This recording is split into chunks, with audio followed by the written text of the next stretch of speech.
Goeiedag liewe vriende, ek groet u in die wonderbare naam van ons koning Jesus.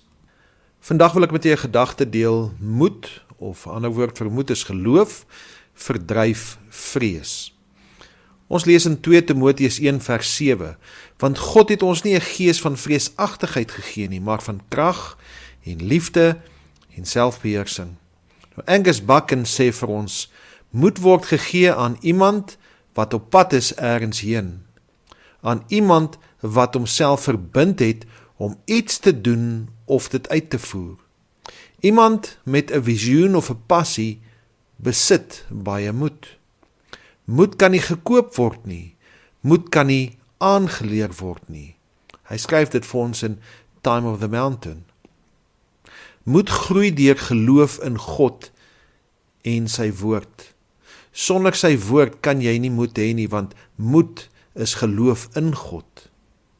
Dit is net as jy ernstig is om op te staan en die saak deur te voer, dat jy kan sê, ek sal nie toegee aan die kwaad nie.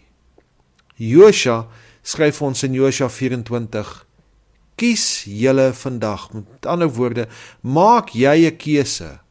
En hy sê, maar ek en my huis, ons sal die Here dien. Hy het klaar vasbesluit, hy maak 'n keuse vir God.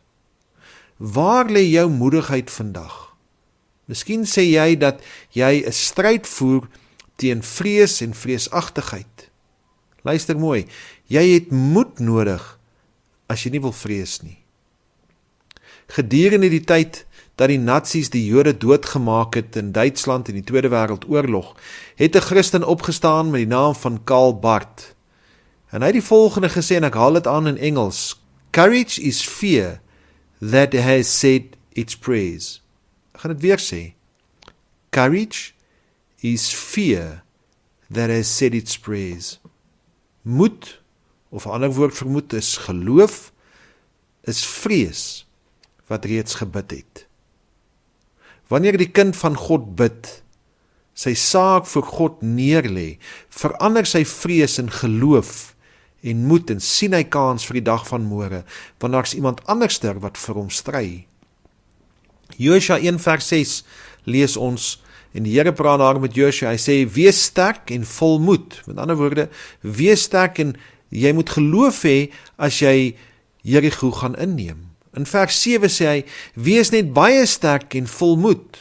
In vers 9 sê hy, het ek jou nie beveel nie, wees sterk en vol moed, wees nie bevrees of verskrik nie, want die Here jou God is met jou oral waar jy heen gaan. Liewe kind van God, is jy bang, is daar vrees in jou lewe, is jy onseker of is jy dalk verskrik? Wees sterk en vol moed. Laat jou saak voor God neer. Elisa, die man van God, sê vir sy dienaar, toe die vyand hulle omsingel, in 2 Konings 6 vers 16, hy sê, vrees nie, want die wat by ons is meer as die wat by hulle is.